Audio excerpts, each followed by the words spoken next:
Vamos para o nosso momento EBD. Olha, lição Betel, lição 10. Tem um tema aí muito relevante que é: as adversidades não impedem o crescimento do cristão. Louvamos a Deus pelas adversidades. O que seria de nós sem elas? Como cresceríamos? Como aprenderíamos a lutar? Como aprenderíamos a vencer, a usar estratégias nas batalhas? Então as batalhas, elas, muito pelo contrário, elas não nos impedem, elas são benéficas para o nosso crescimento. O texto áureo dessa lição diz: antes, crescei na graça e no conhecimento de nosso Senhor e Salvador Jesus Cristo. A Ele seja dada a glória, assim agora como no dia da eternidade. Amém. Segunda carta do apóstolo Pedro 3,18. Verdade aplicada às adversidades são métodos pedagógicos de Deus para o crescimento do crente. Nosso texto de referência, ele está aí na primeira epístola de Paulo, na primeira carta de Paulo aos Tessalonicenses, no capítulo 1, versículos 7, 8, 9 e 10. Vamos aqui, então, nós não vamos ler para nós ganharmos tempo. A introdução diz assim: o cristão em Tessalônica vivenciaram o evangelho diante das adversidades e souberam aproveitar as oportunidades para viver a vida em Cristo de uma forma exemplar. Então, olha, antes de nós entrarmos aqui no conteúdo, eu quero lhe pedir para você se inscrever aí no canal. Eu sou Aguinaldo, nós estamos aqui de Itaguaí, no Rio de Janeiro. Se inscreva aí no canal, compartilha, comente e seja a bênção aí, compartilhando para o seu amigo esse resumo dessa lição. Fique aí, não vai embora não, hein? Tem coisa boa aí de Deus para nós. A chegada de Paulo em Tessalônica. Então, o apóstolo Paulo, em sua segunda viagem missionária, juntamente com Silas, seu grande companheiro de batalha. Nós sempre vamos precisar de alguém que ladeia conosco, que lute conosco, de alguém que nos seja um ponto de incentivo também para nós continuar prosseguindo nessa caminhada. E Paulo teve várias pessoas que o auxiliaram na sua caminhada, como Silas, como Lucas. Quando ele está prestes a morrer, ele pede Timóteo: manda-me Marcos. Então ele sempre teve alguém do seu lado, alguém que a pessoa possa confiar, alguém que a pessoa possa compartilhar momentos difíceis, momentos que não poderia ser compartilhado por uma multidão, mas que deveria e que deve ser compartilhado com uma pessoa próxima, para um amigo bem chegado. E Paulo sempre teve esses homens: Silas, Lucas, Timóteo, Marcos. Foram pessoas que eram mais próximos, mais chegados a Paulo, e com certeza era aquela pessoa ali do desabafo, sabe? Aquela pessoa da confissão, aquela pessoa que pode contar um segredo, que a pessoa vai te auxiliar, vai te dar uma ajuda, vai te dar uma palavra de apoio, uma palavra de incentivo. Paulo foi esse homem que andou sempre com alguém. Então, como diz um adágio popular, se você quiser ir mais rápido, vá sozinho. Mas se você quiser ir mais longe, vá acompanhado. Então, a oportunidade e a adversidade. Em Anfípolis, nessa segunda viagem missionária, em Anfípolis e Tessalônica eram as capitais mais importantes da Macedônia. Kearney afirma que a cidade possuía em torno de 200 mil habitantes. E mais habitantes do que Itaguaí, onde eu moro. Estava aí numa faixa de 124 a 125 mil habitantes. Tessalônica tinha aí cerca de 200 mil habitantes. Anfípolis e Tessalônica eram as capitais mais importantes da Macedônia. Kenny afirma que a cidade possuía em torno de 200.000 habitantes, quantidade essa de aproximadamente 10 vezes a mais da média das cidades da antiguidade. Tessalônica era uma cidade livre e autogovernada. Sua população era composta de gregos oriundos do paganismo e de judeus. Sua população era composta de gregos e tanto Paulo como Silas viram na cidade uma oportunidade ímpar para pregar o evangelho. Então o crente deve perceber que através dos olhos da fé que somos... O crente deve perceber através dos olhos da fé que os campos já estão brancos para a colheita. Então Paulo chega ali naquela cidade, uma grande população, uma mesclagem, né, de judeus com gregos, e ele vê ali a oportunidade de pregar o evangelho, de anunciar a fé. Paulo, ele chega ali, ele não vê uma oportunidade de se completar financeiramente. Paulo não vê ali uma oportunidade de abrir um trabalho e acabar ganhando dinheiro, fortunas, com aquele ofício que lhe foi confiado, que pesava sobre os seus ombros. Paulo chega ali e vê uma oportunidade de pregar o evangelho, de ensinar o evangelho para que vidas sejam salvas, para que vidas sejam transformadas. A tônica do evangelho é essa, é pregar para que vidas sejam transformadas, é ensinar para que vidas sejam transformadas. Onde Paulo chegava, ele tinha essa visão, não era a visão capitalista como nós temos hoje, é a visão de reino, a visão de olhar o ser humano como um ser humano perdido e que precisa ser salvo. O salvo quer atingir outras pessoas para que possam ser salvas também, não é verdade? O esforço e a providência.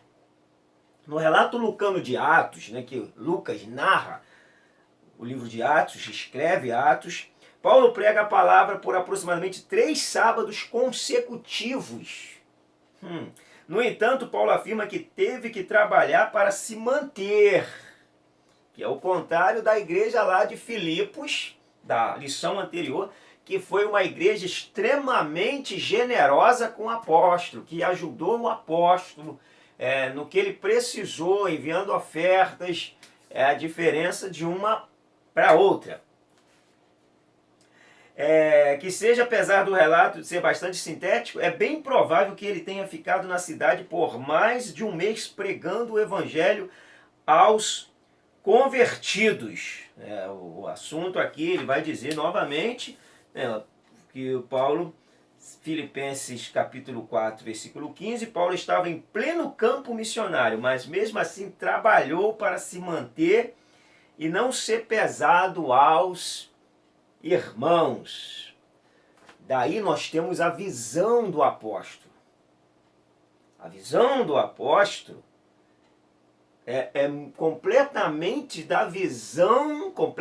diferente da visão apostólica dos dias atuais. A visão do apóstolo, ela estabelecer igrejas, era formar crentes, era preparar crentes, era preparar obreiros para que ficassem ali e ali continuasse sendo uma extensão do ministério do apóstolo Paulo. Uma visão do reino, uma visão do céu, é olhar com o olhar do coração, é sentir, é ser empático. E isso Paulo tinha recebido do Senhor, e ele não deixou que as outras coisas tomassem conta da sua vida e que o evangelho fosse o meio dele se completar a vida dele. Até porque ele sabia que um dia tudo isso chegaria diante de Deus e onde haveremos de dar conta das nossas ações, das nossas intenções com a pregação do evangelho. Então nós temos aqui: as tribulações não impedem o agir de Deus. Mesmo após muitas pessoas se converterem ao Evangelho em Tessalônica, a Bíblia nos informa que muitos judeus, por sentirem inveja dos cristãos, foram à casa de Jasão, onde Paulo e Silas estavam hospedados para prendê-lo. Atos capítulo 17, versículo 5. A multidão perseguiu os apóstolos de tal forma que eles tiveram de sair escondidos durante a noite da cidade. Totalmente paradoxal aos dias de hoje, né? O Paulo prega o evangelho, vem a perseguição por causa da pregação, mas ele não desiste. Ele vai adiante, ele foge daqui, ele foge dali, pega um jogo de cintura aqui, outro lá, ele vai se escapando, mas uma coisa ele não perde. É o foco de pregar o evangelho, é a autoestima por servir a Deus, é a gana de ensinar a respeito de Deus. Isso fervia em Paulo, isso tem que ferver dentro de nós, isso tem que correr no nosso sangue, isso corria no sangue do apóstolo Paulo. Por isso ele não retrocedia, porque as tribulações não impedem Deus de agir, seja lá ao nosso favor, ou seja na ação do Espírito Santo nos usando para a glória de Deus. Vamos ao tópico 2. Tópico 2, cumprir a missão em meio às adversidades. Cumprir a missão em meio às adversidades. Pedir você, deixe o seu comentário aí, se você já teve uma experiência de ser, de repente, perseguido por causa do Evangelho, rejeitado por pregar o Evangelho. Deixa aí o seu comentário aí, tá bom? De repente você tem uma experiência aí muito boa nessa área. Cumprir a missão em meio às adversidades. O 2 diz, vemos no ministério do apóstolo que a missão nunca foi fácil e que, na verdade, a adversidade fez parte do ministério deles. A adversidade, para eles, era normal e eles encaravam isso de peito aberto, sabe? Com aquela disposição. Uma adversidade não vai me parar. A grande perseguição em Jerusalém. A Bíblia afirma em Atos 8, 4, que uma grande perseguição se levantou contra a igreja em Jerusalém. Não obstante, devemos nos atentar que tal perseguição aconteceu como um despertamento de Deus para a sua igreja. Podemos observar que Jesus foi guiado pelo Espírito ao deserto para ser tentado pelo diabo. Jó foi tentado pelo diabo com a permissão de Deus, e as provações acontecem em nossas vidas para nos ensinar e nos transformar.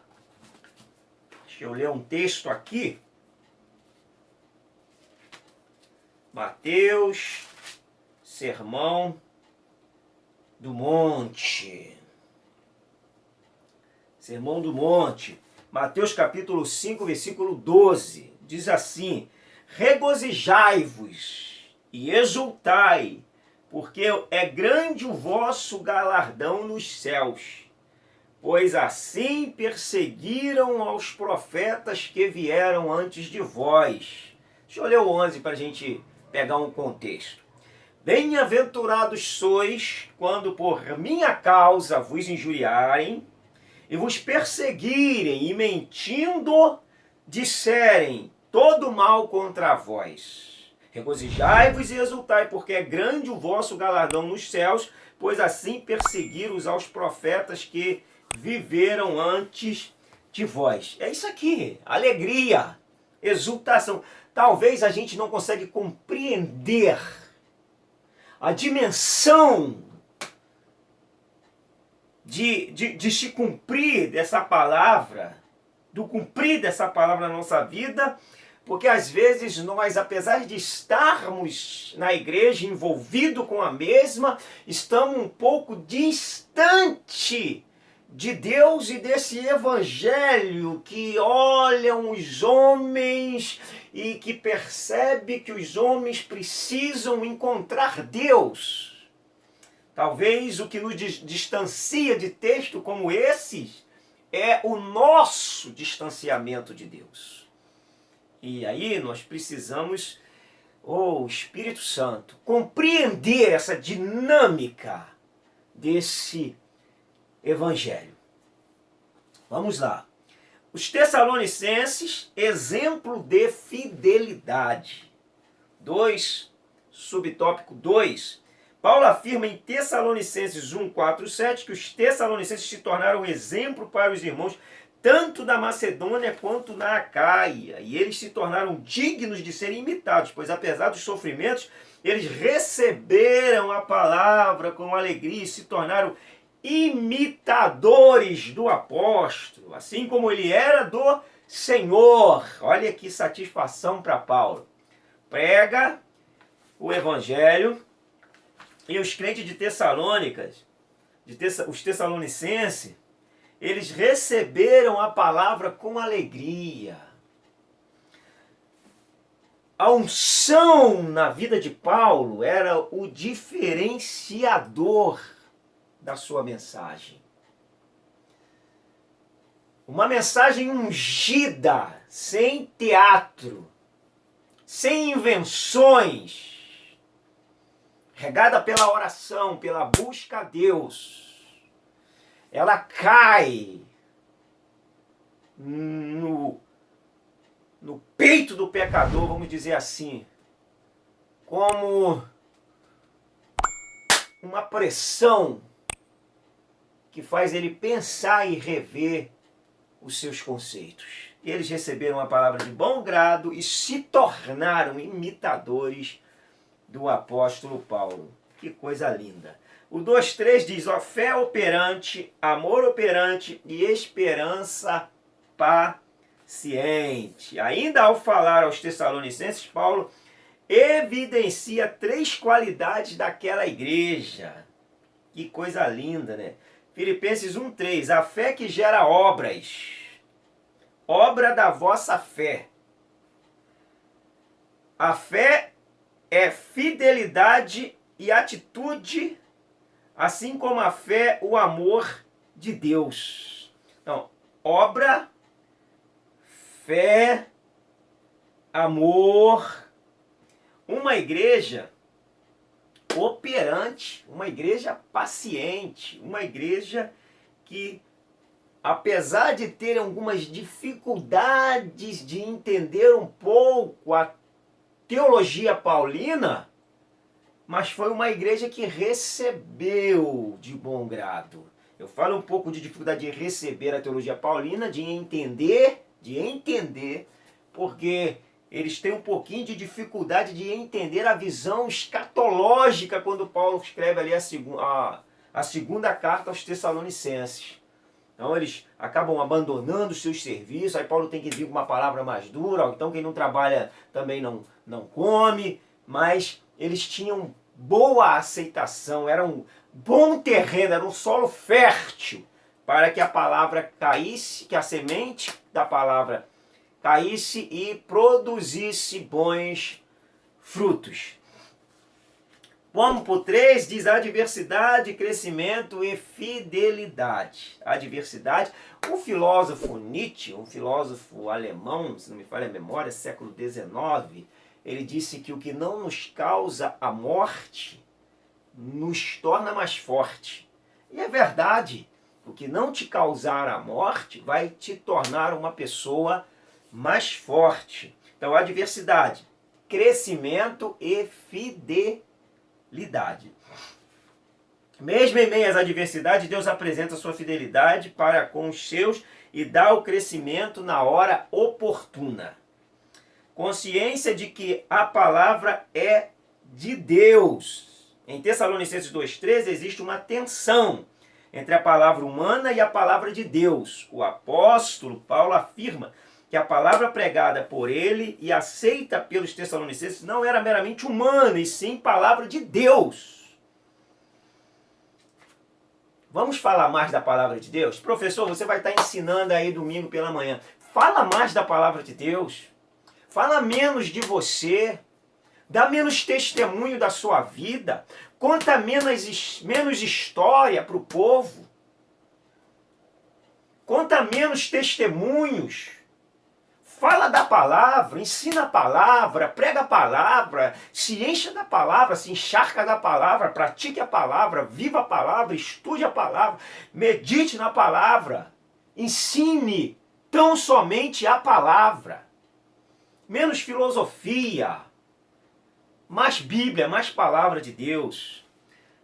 Consciência de que a palavra é de Deus. Receber a palavra é viver uma vida pautada nela sem restrições.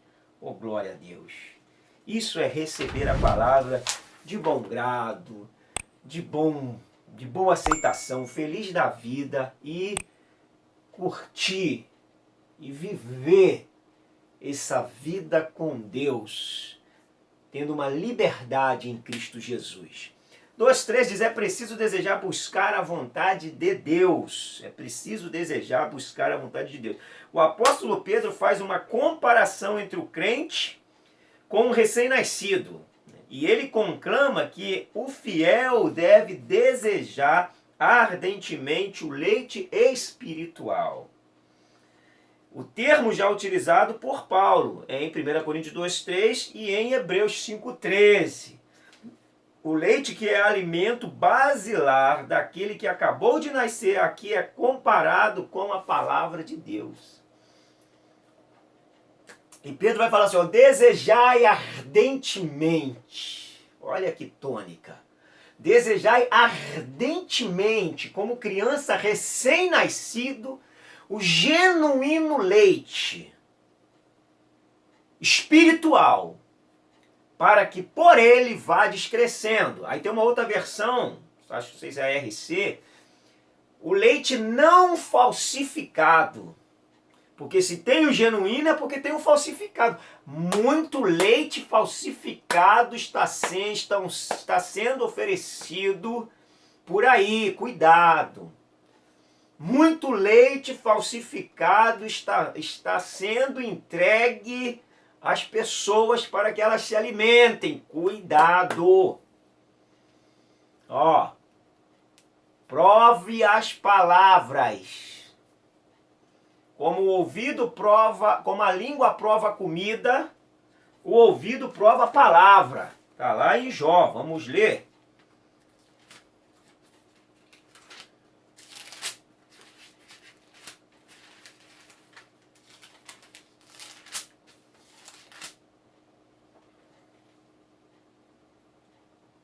Jó 34:3. Porque o ouvido prova as palavras, como o paladar prova a comida. Ó, prova aquilo que você está ouvindo. Prova aquilo que você está lendo num comentário ou numa lição, ou que você está ouvindo. Prova. Se for ruim, injeta. Você, professor, ofereça o genuíno leite, hein? Extrai o genuíno leite da palavra para alimentar esse povo aí. Isso é sério, isso é sério. Vamos brincar com isso porque isso é obra de Deus. E o 3,3 diz, é preciso saber lidar com os sofrimentos. Se você tiver aí uma história legal de leite falsificado, deixa aí no seu comentário para nós, tá bom? É preciso saber lidar com o sofrimento. Bom, o sofrimento, se você for uma pessoa resiliente, você consegue superar os sofrimentos. Os sofrimentos são momentos pedagógicos, momentos de aprendizado, momentos de crescimento. Então, o crente em Tessalônica sofreram por amor ao Evangelho. Por amor ao Evangelho. No entanto, eles permaneceram firmes diante das adversidades. E o apóstolo Paulo também afirma que não devemos nos atentar para as provações. pois elas são pequenas e passageiras. Atenta para o seu foco. Qual o seu foco? Qual o seu alvo estabelecido? Segue o alvo. Segue o direcionamento de Deus. O apóstolo Paulo também afirma que não devemos nos atentar para as provações, pois elas são pequenas e passageiras. Logo, seu espírito se renova diariamente, pois as atribulações do tempo presente não são de se comparar com a glória que há de ser revelada. Oh, glória a Deus! Para nós concluirmos essa lição, as adversidades são oportunidades que Deus nos dá para crescermos na graça e no conhecimento. Pega essa receita e usa para o seu crescimento. Tá bom, professor? Não se esqueça de orar pela sua turma, de orar pelo seu aluno. Não se esqueça de jejuar, de se consagrar, de se encher de Deus, de se encher da palavra e de ser possuído pelo assunto que você vai lecionar no domingo. Tá bom? Espero ter ajudado você aí com alguns valores para que você possa juntar esse conteúdo que você já estudou, que o Espírito Santo já te direcionou para uma excelente aula no momento da apresentação. Um grande abraço, fica com Deus, um beijo no coração, até a próxima lição. Se inscreva aí se não for inscrito, hein? Fui!